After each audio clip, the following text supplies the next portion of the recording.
more coming. God, there's like 5 more from the right.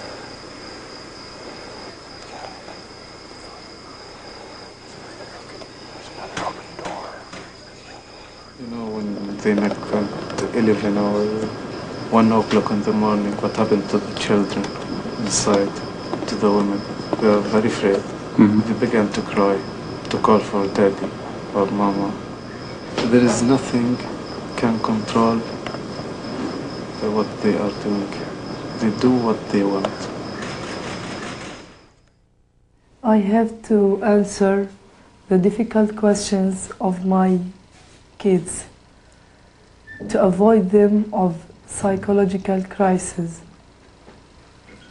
What sort of questions? Are Jews bad, for example? They keep asking me this question. And my answer was that every nation has the good guys and the bad guys. But unfortunately, we are faced with the bad guys.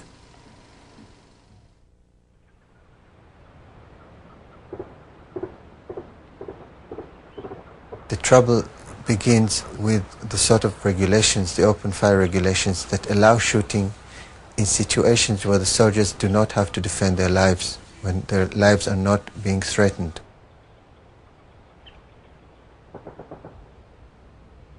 When their lives are not being threatened. The children, of course, are a special case. Since the beginning of the Intifada, 235 children aged 16 and under have been killed by security forces. When 2 children are killed, it's an accident. When 200 kids are killed, it's a policy. And you're asking me how I feel as a mother of someone who's exactly the age of these kids? I feel pretty horrible. Whereas during the first 6 months of the first year of the Intifada, 25 children were killed. During the first 6 months of the 6th year of the Intifada, 38 children were killed.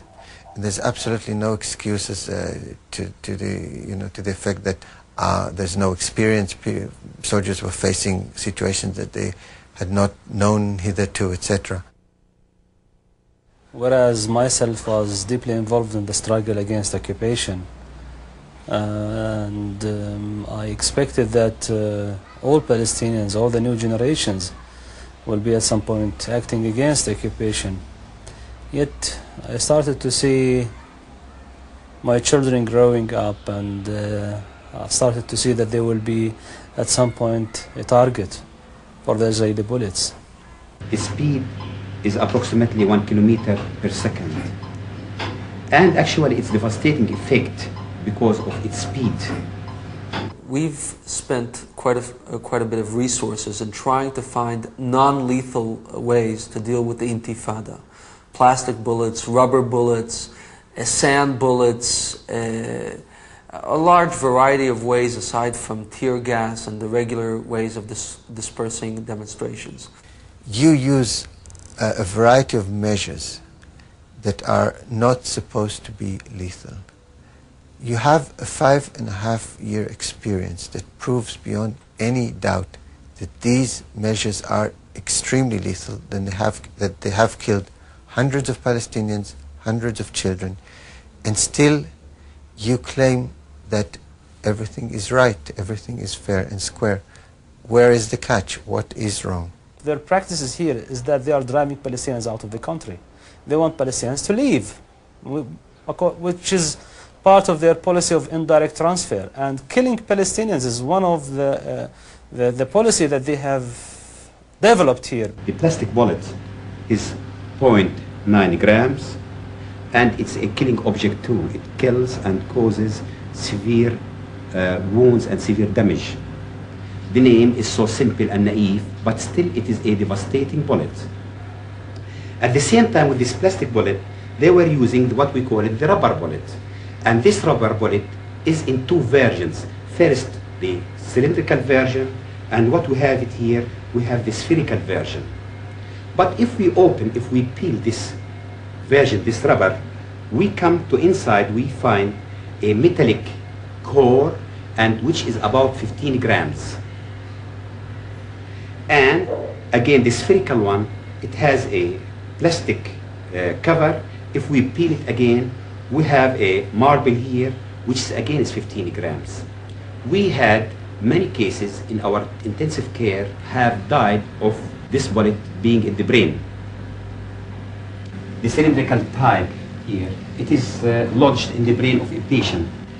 The same bullet, we see it here on a girl, which she is 14 months old. This is the same bullet here. 6 rubber bullets in his head, jaw, and his neck. These are rubber bullets here. We can see them on the side here. This is fragmented high velocity bullet, and we see its devastating effect on the bones here. Now if we look at this X-ray, we see small granules here. This is a fragmentation of the plastic bullet. We have about 240,000 disabled among the Palestinian population in the territories here, and 1/3 of them, about 80,000, are Intifada handicapped. And as I told you, 58% of the Intifada handicapped are less than 18-year-old. So, mainly children. This again, small fragmentation here. This is a devastated fracture here, with small granules. In other words, with a plastic bullet. نار أحمر قلبي بستان فيه لوسج. Israelis should be exposed to the facts of life in the occupied territories. I don't think they should be allowed to live with their own myth about the purity of arms in the Israeli army, in the myth that Palestinians should be thankful for Israelis and Jews to come and settle in this place. He was shot by the Israelis. The bullet went like that and came to his arm. So it didn't penetrate to his lung. So he was lucky.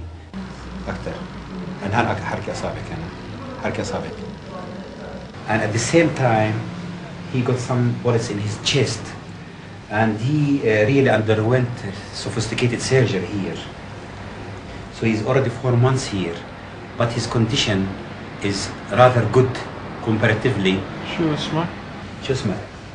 إياد. منينك؟ من وين أنت؟ من مخيم بلاطة. اسمه مخيم بلاطة. مخيم الفارعة sorry is a refugee camp in the neighboring of Nablus.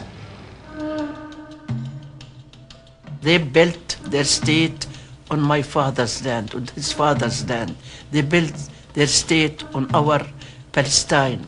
And we gave them our hand, and we told them, please, we want peace. You took the plains, the shores, keep for us the mountains to live with our children, with our generation, and let peace between us and you. Because you kill the love in the hearts of our children, and you destroy the character of your men. You poison the hearts of your men. You see a verse from the Quran here. Allah يرضى عليك. And you see the Holy Quran here beside his head. Allah يرضى عليك. And a green branch of olive الله tree. يرضى عليك يا Olive حسان beside him. يا ابني يا حبيبي. Preparing him for the... الله يرضى عليك. محررة يما قلت لي إذا مش أنا يما الجيل اللي بيجي ورانا مش الجيل اللي ورانا الجيل اللي ورانا.